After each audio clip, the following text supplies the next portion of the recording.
Learning objectives. After completing this digital module, learners will be able to understand the concept of human resource, human capital formation, and human development, comprehend the salient sources of human capital formation, understand the differences between physical and human capital formation, learn the direct relations between the human capital formation in a country and the economic growth of the region. Learn about the steps taken during 5-year plan periods by the Union government to develop the human capital in India. Learn the perspectives of the opportunities and scopes of India to be grown as a knowledge economy in recent future. Learn about the clear distinctions between human capital formation and human development. Understand the real scenario of the development of human capital formation in the country. Learn about the education sector and its development in India. Comprehend the government's effort and increase of governmental expenditure in the education sector during post-independence period. Understand the future prospects in relation with human capital formation in the country, right to education, gender equity, and the advantages of higher education. Sources of human capital. What is human capital? Human capital is a quantification of the economic value of a worker's skill set. This measure builds on the basic production input of labor measure, where all labor is thought to be equal. The concept of human capital recognizes that not all labor is equal and that the quality of employees can be improved by investing in them. The education, experience, and abilities of employees have economic values for employers and for the economy as a whole. Economist Theodore Schultz first invented the term human capital during 1960s to reflect the value of human capacities. Sources of human capital formation. Other than the investment in education, there are some additional sources too, which are regarded as important in human capital formation. They are investment on health beside education, life job professional training, migration and job prospect and other educational training information. As the source of human capital formation, the health facilities and services, broadly conceived to include all expenditure that affect the life expectancy, strength and stamina, and the vigor and vitality of the people.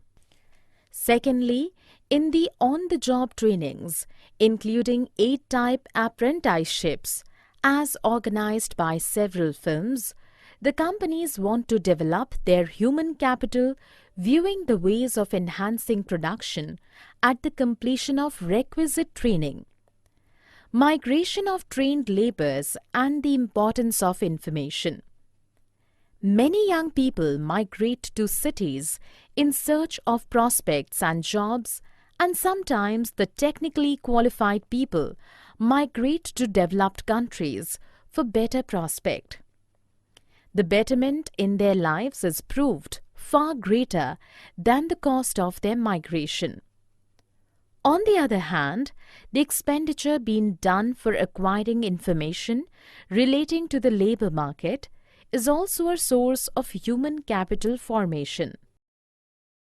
Human capital and physical capital. What is physical capital? Cash, real estate, equipment, and inventory are the examples of physical capital. Physical capital values are listed in order of solvency on the balance sheet. The balance sheet provides an overview of the value of all physical and some non-physical assets. It also provides an overview of the capital raised to pay for those assets, which includes both physical and human capital. Intangible and tangible assets.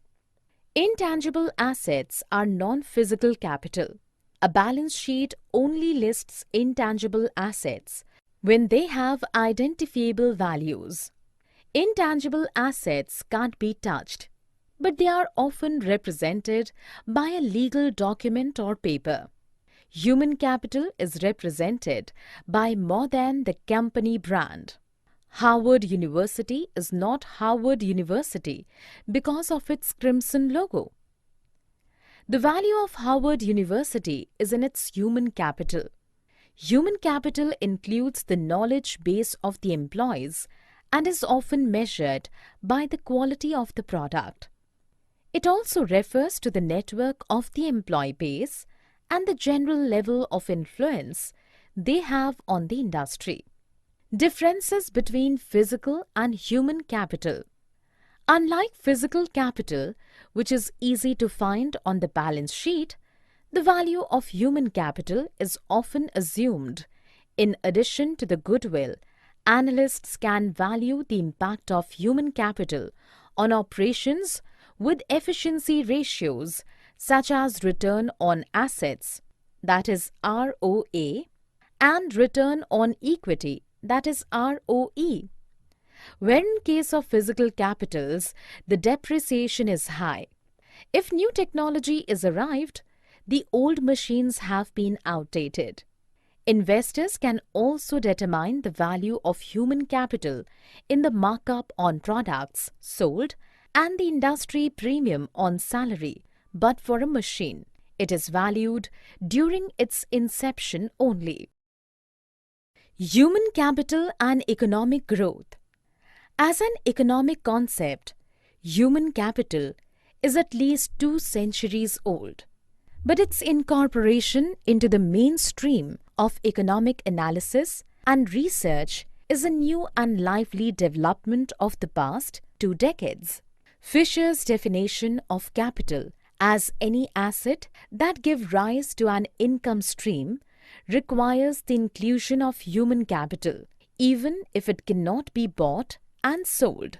It is of course rented, and even though investments in such capital often involve non-market activities, but non-market activities are not necessarily extra-economic. Investment on education, school and post-school. Initially, the investment in school education has been the subject of almost exclusive attention by human capital analysts. The educated have higher earnings, but the earnings are not fixed. They grow over the working life, albeit at a decelerating pace. This growth is additional to and largely independent of economy-wide trends in earnings. These patterns of growth also differ among persons whose education is similar. Empirical economic research indicates that the relation between schooling and post-school investment is positive. More educated people invest more in the labor market. The ability and opportunity factors, which induce individuals to have more schooling, affect their post-school behavior. Similarly, even though the correlation is far from strict, where the abilities and opportunities change over the life cycle. Human capital and technology. Human capital activities involve not merely the transmission and embodiment of available knowledge in people, but also the production of new knowledge, which is the source of innovation and of technical change. In a fundamental sense, modern economic growth is a result of the scientific revolution, that is, of the growth of systemized scientific knowledge. Human capital formation in India. India possesses a huge size of human resources.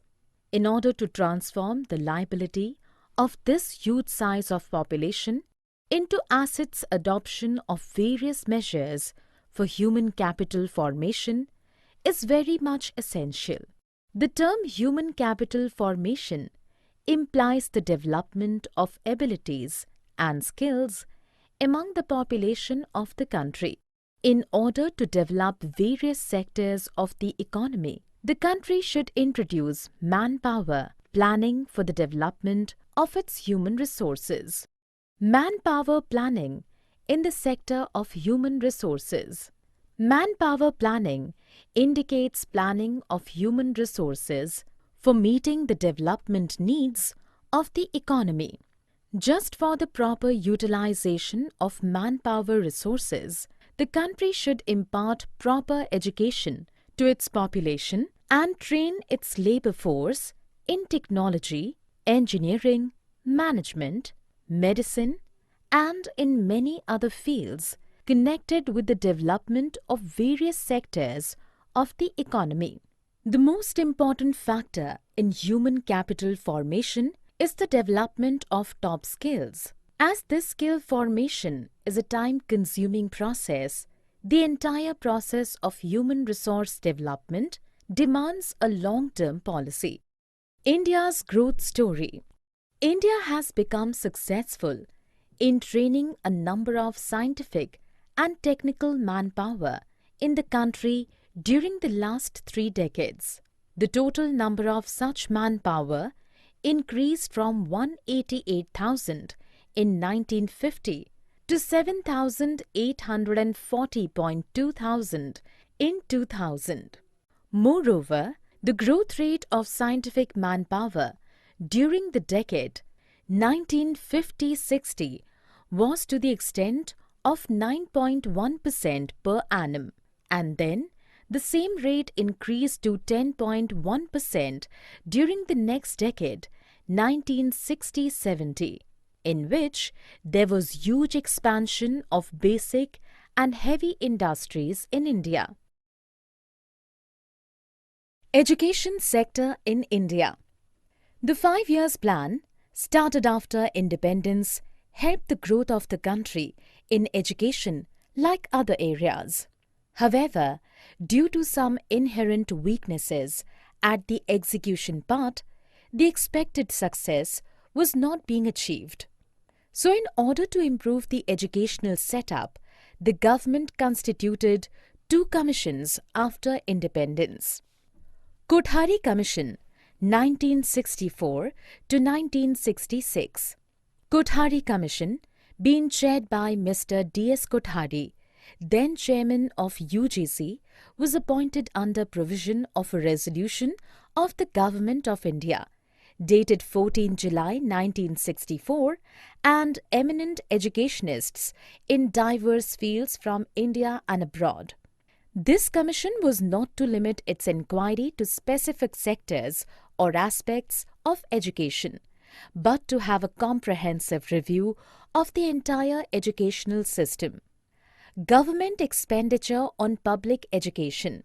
As a part of the 10th 5-year plan, 2002 to 2007, Indian government outlined an expenditure of 65.6% of its total education budget of 43,800 crore rupees, that is 28,800 crore rupees on elementary education, 9.9%, that is 4,325 crore rupees on secondary education, 2.9%, that is 1,250 crore rupees on adult education, 9.5%, that is 4,176.5 crore rupees on higher education, 10.7%, that is 4,700 crore rupees on technical education, and the remaining 1.4%,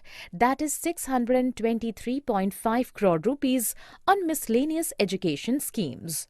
We can find the increasing trend over the years and moving up from 0.5% of GDP in 2000 to 2001 to 0.9% of GDP in 2009-2010, while state's share has declined from 3.3% of GDP in 2000 to 2001 to 2.7% of GDP in 2010-11. However, the centre bears only one-fourth of the total government spending on education, whereas the rest three-fourths of the spending comes from the state governments. Future prospects, a critical analysis. Education for all, the reality. During post-independence period, the role of the Indian state construed the ideas of a somewhat welfare state. The right to education, fundamental right, under Article 21A of the Indian Constitution covering the Right to Education Act 2009 was implemented to mandate education as a compulsory right to all of its citizens. Despite all of those spending 4.18% of GDP on education during 2011-2012, it has, to some extent, failed to achieve its outcomes. This is partly because of the loopholes in the Act, but more significantly, because of the implementation failures. The present condition of gender equity in India. According to the Global Gender Gap Report released by the World Economic Forum (WEF) in 2011, India was ranked 113 on the Gender Gap Index, that is GGI, among 135 countries polled. Since then, India has improved its rankings on the World Economic Forum's Gender Gap Index, that is GGI, to 105 by 136 in 2013.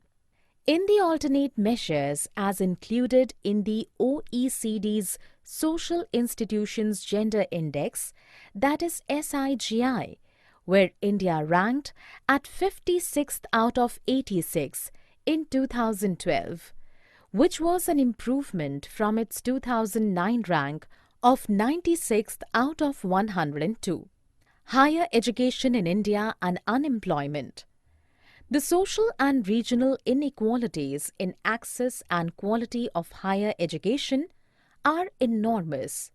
The gross enrollment ratio, GER, in higher education is 24.5% for boys, 22.7% for girls, 18.5% for SCs, and 13.3% for STs in 2014-15. Regarding unemployment, NSSO report states that the unemployment rate is 1.7% in rural and 3.4% in urban areas. In its previous report of 2013, unemployment rate was 1.5% in rural and 4.8% in urban areas. Summary. Let us summarize what we have learned.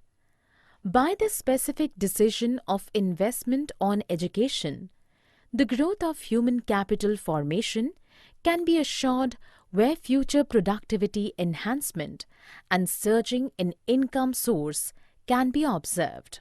Proper investment in quality education, on the job training, health, migration, and seeking specific information are the salient sources of human capital formation. The idea of physical capital is the groundstone of conceptualizing human capital formation. Only while physical capital can be sold in the market, but we can only take the service of the human capital, it can't be sold. All type of investment and encouragement in growth of future human capital formation is considered as an efficient and futuristic decision. The availability of basic education and health is considered the essential precondition for the growth of human capital, as without them, the future resource will not be able to select on the value-added choices. The percentage of expenditure on education of the total government expenditure indicates the importance of education in the scheme of things for the government. Despite